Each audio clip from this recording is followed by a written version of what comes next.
Assalamu alaikum, dear students. Hope you all will be safe and healthy. This is our summary of our today's lecture. Today is 21st May, Friday, 2021. Today's lecture is History and Generations of Computer. आज के lecture में history and generations का हमने discuss किया है. Generations कैसे कहते हैं? Computer generations refer to the advancement of computer technology. कहते हैं कि कंप्यूटर के टेक्नोलॉजी में जितनी भी एडवांसमेंट हो रही है वो हमारे पास जनरेशंस में आ जाते हैं. जनरेशंस ऑफ कंप्यूटर जो है हमारे पास 5 जो है कैटेगरीज में ये डिवाइड हुआ है. 5 जनरेशन में हम इसको डिवाइड करते हैं. First generation, second generation, third generation, fourth generation और फिफ्थ जनरेशन में हमारे पास ये कैटेगराइज हुआ है जनरेशन. अब हमारे पास फिफ्थ जनरेशन जो है 1946 टू 1958 जिसमें वैक्यूम ट्यूब्स जो है यूज़ हुई थी. इस वैक्यूम ट्यूब्स जो हमारे पास टेक्नोलॉजी है यूज़ हुई थी. वैक्यूम ट्यूब्स जो है the first generation computer was slow, expensive and often unreliable. First generation के जो हमारे पास कंप्यूटर्स थे वो हमारे पास एक्सपेंसिव थे, स्लो थे और अनरिलायबल थे. क्योंकि वैक्यूम ट्यूब्स की वजह से, क्योंकि वो बहुत ज़्यादा वैक्यूम ट्यूब्स एक एक सिस्टम में लगती थी तो उसकी वजह से जो सिस्टम था वो स्लो, एक्सपेंसिव और अनरिलायबल होता था. इसके एग्जांपल्स में हमारे पास यूनिवेक और इनेक आ जाता है. यूनिवेक आपका फिगर 1.2 में जो आप लोगों को सिस्टम दिखाई दे रहा है और इनेक जो पिक्चर मैंने आप लोगों को दिखाई है ये वाली, ये हमारे पास इनेक है जिसमें हमारे पास thousands of vacuum tubes use होती थी जिसकी वजह से सिस्टम में कम्प्लेक्सिटी और इसका कॉस्ट और इसका साइज़ बहुत ज़्यादा रिड्यूस हो जाता था और बहुत ज़्यादा हीट भी ये प्रोड्यूस करता था.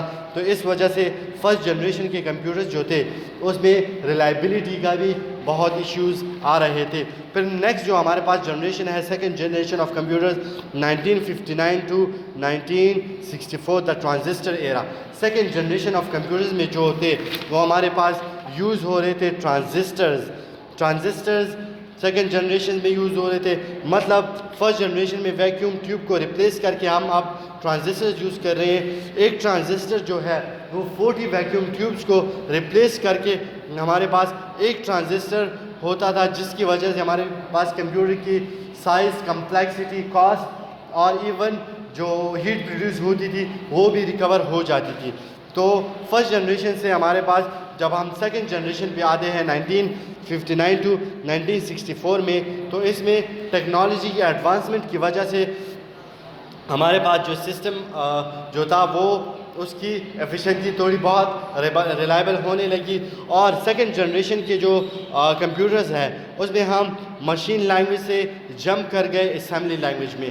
Machine language is pure combination of 0 and 1 and assembly language is consisting of some mnemonic codes. वो मैंने आप लोग को पहले भी लेक्चर में बताया हुआ है कि mnemonic codes जो है वो इंग्लिश ओरिएंटेड कोड्स होती हैं, शॉर्ट कोड्स होती हैं जो कि हम कोड्स को रिप्लेस करके उसको लगा लेते हैं. तो सेकेंड जनरेशन में हम असेंबली लैंग्वेज को यूज़ करते थे और उसमें टेक्नोलॉजी हमारे पास ट्रांजिस्टर्स यूज़ हो रही थी. इसके बाद हमारे पास जो नेक्स्ट जो जनरेशन है थर्ड जनरेशन ऑफ कंप्यूटर्स है. थर्ड जनरेशन ऑफ कंप्यूटर जो है हमारे पास 1965 से लेके 1970 तक इंटीग्रेटेड सर्किट्स जो यूज़ हो रही थी. कहते हैं कि third generation of computers was the hall mark of the third generation. Hall mark means biggest achievement जो थी थर्ड जनरेशन की इंटीग्रेटेड सर्किट्स की वजह से, जिसने सिस्टम्स को और भी उसकी साइज़ जो है वो रिड्यूस कर दिया, इसकी स्पीड, इसका कॉस्ट और इसकी कम्प्लेक्सिटी कम कर दी, इसका कॉस्ट कम कर दिया और इसकी स्पीड इंक्रीज कर दी. कहते हैं कि ICs were tremendous breakthrough in advancing the computer. Tremendous breakthrough means कि ये एक ह्यूज अपॉर्चुनिटी थी कंप्यूटर्स फील्ड में, कंप्यूटर के डेवलपमेंट के लिए. ये सब कुछ पॉसिबल हुआ थ्रू ICs. तो थर्ड जनरेशन में जो हमारे पास जो टेक्नोलॉजी यूज़ हुई वो हमारे पास यूज़ हुई थी ICs की. फिर हमारे पास جو تھرڈ جنریشن کی کمپیوٹرز تھے وہ carry out instructions in billions of a second. ایک سیکنڈ میں وہ billions means 100,000 billion mean 1000 millions instructions per second وہ فالو کر سکتا تھا, اس کو پروسیس کر سکتا تھا. پھر اس کے بعد ہمارے پاس فورتھ جنریشن جو ہے 1971 ٹل ٹوڈے دا مائکرو پروسیسرز. آج کل کے جو ہمارے پاس گھر میں جو پرسنل کمپیوٹرز ہیں اور جو ایڈوانس کمپیوٹرز ہیں وہ فورتھ جنریشن میں آتے ہیں. فورتھ جنریشن میں جو ٹیکنالوجی یوز ہوئی تھی اس کا جو ٹائم ہے 1971 سے لے کر جو ٹوڈے ٹل ٹوڈے, اور اس کی جو ٹیکنالوجی اس میں یوز ہوئی ہے وہ مائکرو پروسیسر کی یوز ہوئی ہے.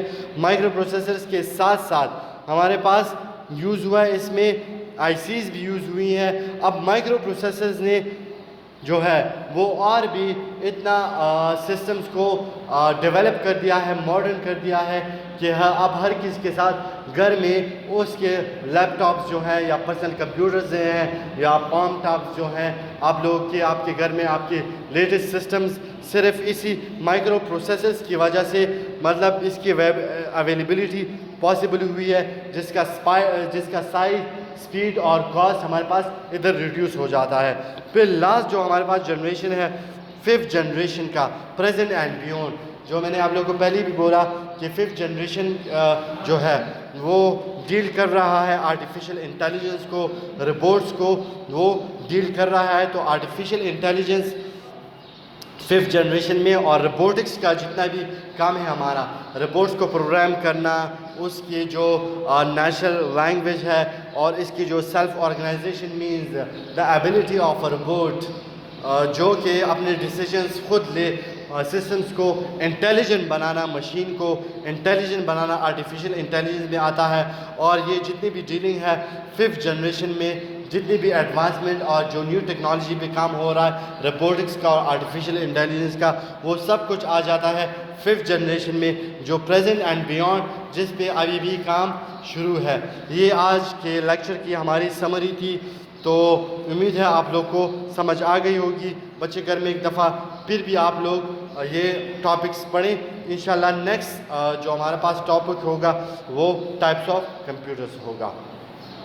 تھینک یو بچے, اللہ حافظ.